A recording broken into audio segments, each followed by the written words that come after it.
Okay, so picture this. You're scrolling through your feed and you see your friend posting pics with like all these exotic animals, lions, tigers, cheetahs, like the whole deal. Oh, yeah. But it's not a zoo, right? The It's, Vantara. yeah, Vantara. Ever heard of No, it? I have. It's definitely been making waves, shall we say, in conservation circles. Right. So Vantara, for everyone listening, is this massive 3,000-acre wildlife facility. It's in Gujarat, India, and it's owned by Anant Ambani. Oh, wow. Yeah, and it launched back in February 2024. Okay. Huge event. Even Prime Minister Modi was there. Wow.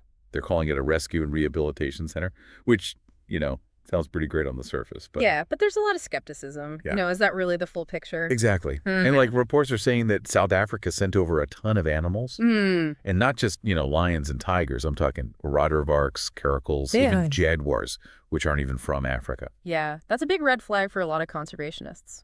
Transferring this many animals across continents raises some serious questions about their welfare and what kind of impact it's going to have on the ecosystem. It's like, would you just drop a polar bear off in the desert and be like, have fun, little buddy? Exactly. Because, moving these animals from South Africa to Gujarat is a huge climate shift. It is, and that's just one piece of the puzzle. The Wildlife Animal Protection Forum of South Africa, WAPFSA, they're really worried about this whole thing. Okay. They're pointing out that the climate in Gujarat is drastically different from what these animals are used to. Right. We're talking intense heat, different food sources, even the terrain is unfamiliar. Yeah. It could be incredibly stressful for these animals. And get this, 56 cheetahs were part of this, animal exodus, but no one seems to know where they even came from specifically. Oh, wow. Yeah. So it's making people wonder if, is everything's above board. Yeah, that lack of transparency is definitely alarming, especially when you're talking about endangered species. Mm, There needs to be clear accountability and open communication about the sourcing and the transport of everything. And right now it feels like there are way more questions than answers. totally. Yeah. So we've got climate concerns, mystery cheetahs, enough animals to fill like a whole arc. Mm-hmm. But maybe, just maybe, Vantara has these amazing facilities that can actually give these animals a good life. I mean, we are talking about, a billionaire-funded operation here. Right, that's their argument. They're saying they can offer larger enclosures better care than the animals had before. But WPFSA isn't buying it. Really? No. They're saying even the most luxurious enclosure can't replace an animal's natural habitat. So it's kind of like, imagine living your whole life in a 5-star hotel. Like, yeah, it's comfortable. Sure. But you'd probably miss being able to go outside, explore the world, Exactly. And for wild animals, that instinct to roam and experience their natural environment, it's even stronger. And it's not even just about space. It's about that whole intricate web of relationships that animals have with their environment. Like take aardvarks, for example. They have this super specific diet. Yeah. Almost exclusively ants and termites. I've seen those videos. Their tongues are insane. Oh, yeah. They're so long. And those tongues are perfectly adapted to slurping up insects from their burrows in the African savanna. Right. But in Gujarat, the soil's totally different. The termite species might be different. I mean, who knows if these aardvarks will even be able to find the right food? Good point. Mm. And what about the caracals? That was a pretty cool cat. Oh, yeah.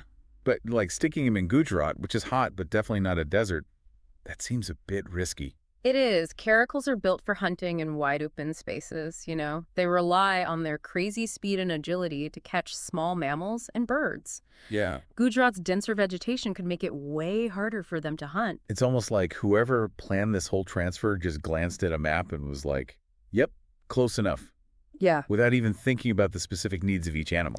Yeah, and that's what's so frustrating. We're talking about sentient beings with complex social structures, dietary needs behaviors that have developed over thousands of years. Right. To just rip them out of their homes and drop them in a totally foreign environment with zero research is just irresponsible. So what can even be done at this point?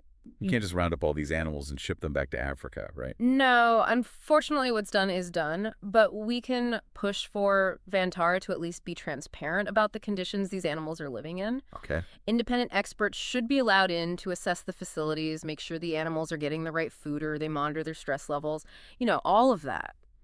And what about Vantara's plans to set up nurseries for some of these animals? Oh, yeah. Should there be some pretty strict regulations to make sure that's ethical and actually benefits conservation and not just someone's bottom line. Absolutely. Yeah. Captive breeding programs can be helpful for conservation, but Yeah. they need to be managed super carefully. Right. We need to make sure any breeding at Vantara is backed by solid research, that there are clear conservation goals, and that any offspring actually have a chance to be released back into the wild. Okay.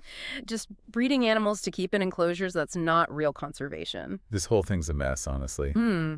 It's hard to know who to trust or even, what information to believe. I know, and that's the challenge we're facing right now in this world of misinformation. It's up to all of us to really think critically about the information we're seeing, question the motives behind these big projects, and demand better for the animals we share this planet with. Easier said than done, I guess. Yeah, but we have to do it. And, speaking of demanding better, I think we need to dive a little deeper into those concerns that WAPFSA has raised. Yeah. They've been sounding the alarm about Vantara pretty much since day one, and they seem to have some pretty compelling evidence. They do. The WAPFSA has been a key player in bringing this whole issue to light, and their perspective is so important to understand the full scope of what's going on. All right, so let's get into those concerns.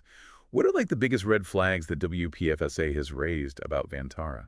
Well, their most immediate concern is the lack of transparency around this whole operation. They've criticized the South African government for allowing the export of all these animals without really thoroughly researching what the impact might be on their welfare and the ecosystems they're being sent to. So they're basically saying, hold up a sec, you're shipping out all these animals without knowing if they'll even survive or what kind of mess they might cause in this new environment. Exactly. That lack of due diligence is a big problem. And WAPSA is also questioning the origins of those 56 cheetahs. Oh, right, the mystery cheetahs. Yeah, they want to know where they were taken from, how they were captured, and what criteria were even used to select them for export. It's kind of like a sketchy used car lot, but instead of dodgy vehicles, they're dealing with endangered species. Yeah, and just like you'd want a car's history before you buy it, we need to understand the full story of these animals, their origin, their health records, their genetic diversity. These are all crucial factors that should have been considered before any transfer even took place. But it sounds like this whole thing was rushed through with little thought given to the animal's well-being. And there's the question of Vantara's true motives. Are they really all about rescue and rehabilitation, or is there a profit-driven angle here? That's the million-dollar question. WAPFSA is worried that these animals are being used for commercial breeding, under this guise of conservation. So they're worried Vantara is creating basically a fancy zoo with a misleading marketing campaign. That's one way to look at it. Yeah, the concern is that if profit becomes the main focus, the animal's welfare might take a back seat. Yeah, that makes sense. Captive breeding can be a useful tool, but only if it's done ethically and responsibly. And it doesn't really sound like WAPFSA is convinced that Vantara is meeting those standards. No, and they have every right to be skeptical. There needs to be more transparency, more accountability, and some real proof that these animals' well-being is the top priority.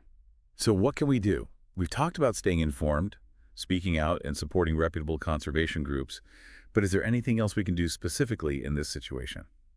Well, I think the most important thing is to keep the pressure on Vantara. The South African government and the whole international community need to know that we're watching this and demanding answers. We can't let this just fade away. So it's about raising awareness, holding those in power accountable, and making sure that these animals have a voice. Exactly. This isn't just about animals being moved around. It's about setting a precedent for how we treat wildlife in the 21st century. This deep dive has been really eye-opening for me. It's made me realize that wildlife conservation is so much more complex than I thought. It's not just about rescuing animals and giving them a comfortable place to live. There are all these ethical considerations, and the potential for exploitation is always there. It is a harsh reality, but one that we can't shy away from. The choices we make today will have a huge impact on the future of these amazing creatures. If there's one thing our listeners should take away from this episode, what would it be? Don't be complacent. Stay informed, ask tough questions, and demand transparency from anyone who claims to be acting in the best interests of wildlife. Remember, these animals can't speak for themselves, so we have to be their advocates. Those are some powerful words to end on. I'm definitely going to be doing a lot more research on Vantara and other wildlife conservation efforts. It's clear there's way more to this story than meets the eye. That's what a deep dive is all about, right? Peeling back the layers, uncovering the hidden truths, and challenging our own assumptions. Well said. To all our listeners, thank you so much for joining us on this deep dive into Vantara. Remember, knowledge is power, and together we can truly make a difference for wildlife all over the world.